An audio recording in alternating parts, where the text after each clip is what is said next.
You know, this month I just wrote a column that was published last week, but it's the 60th anniversary of that great blizzard in 1941, and I just wondered how many of you remember that? You do. Lots of you.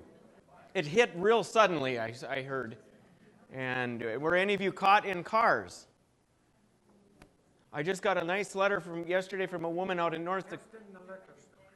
You were caught in the liquor store. All right.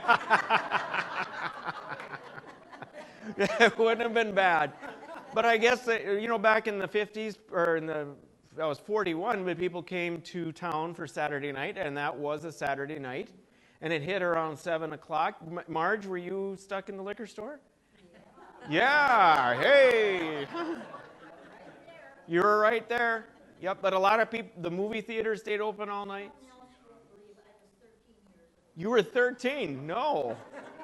I didn't think you would have been that old then. Yeah. So it was quite a thing, and it's interesting to learn about how all over people, I think it was 80 people died in that blizzard up in this area. A lot of people. And a lot of people were out all night in their cars. And anyone who went out to walk was pretty much doomed, and that's where we got the notion that you stay in your car. So I hear you telling stories. I wish we could hear them. You have a story? Who's got the story? Well, we had some neighbors that died in it. You had neighbors die in it? They had been to town, and they came home. On their way home, they got out and walked. Okay. And they got lost, of course. And right. They both died. Huh. And I remember it because my folks were farmers, and my uncle lived with us, and they had to tie a rope from the old porch to go out to the barn. If they couldn't make it to the barn, they had to take that rope back to the house. Wow. It was just terrible, and that was on the prairie. That was out in Dakota? No, Minnesota. Minnesota. It was Oslo, Minnesota. Oslo. Okay.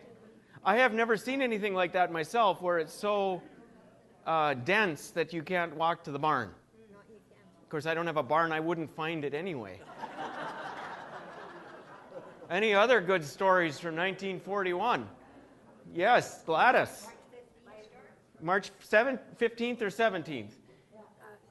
My husband was at Crookston at the AC at the time, and one of his classmates was Workworth was trying to get home, and he was, I think, handicapped, but anyway, they found him a couple of days later. He was by a fence, and he didn't make it home. I was there too. You were there at the AC? You were? Huh. I just started, I was young, but 13 is young to go away from home, but you did, and then you could, 13 years old, the AC in Crookston was a high school. My father went there. The reason my grandfather let him go is because then you had 3 more months to work, because it was 6 months of school. Is that right? And so you'd go away for the winter, and someone else would. Yes, sir.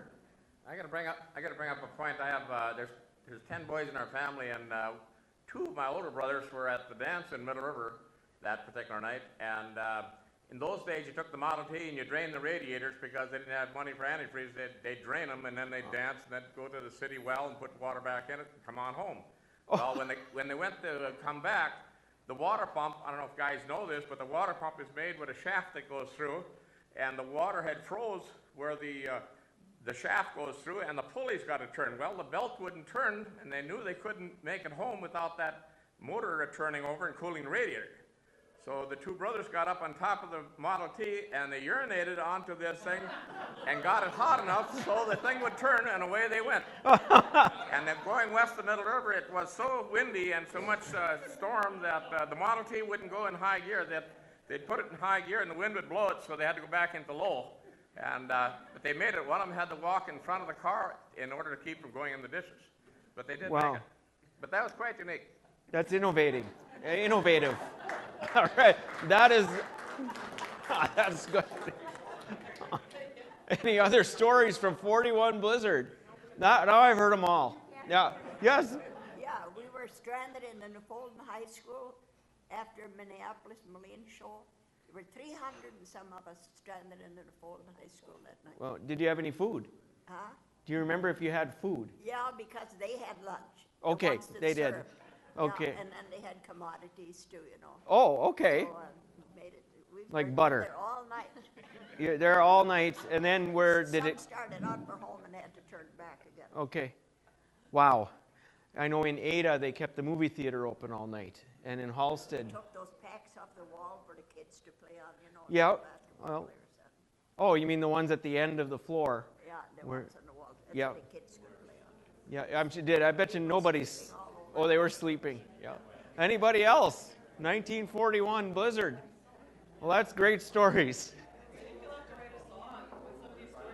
Yeah, we should write a song about the blizzard in 1941. It would beat out the Edmund Fitzgerald, I know.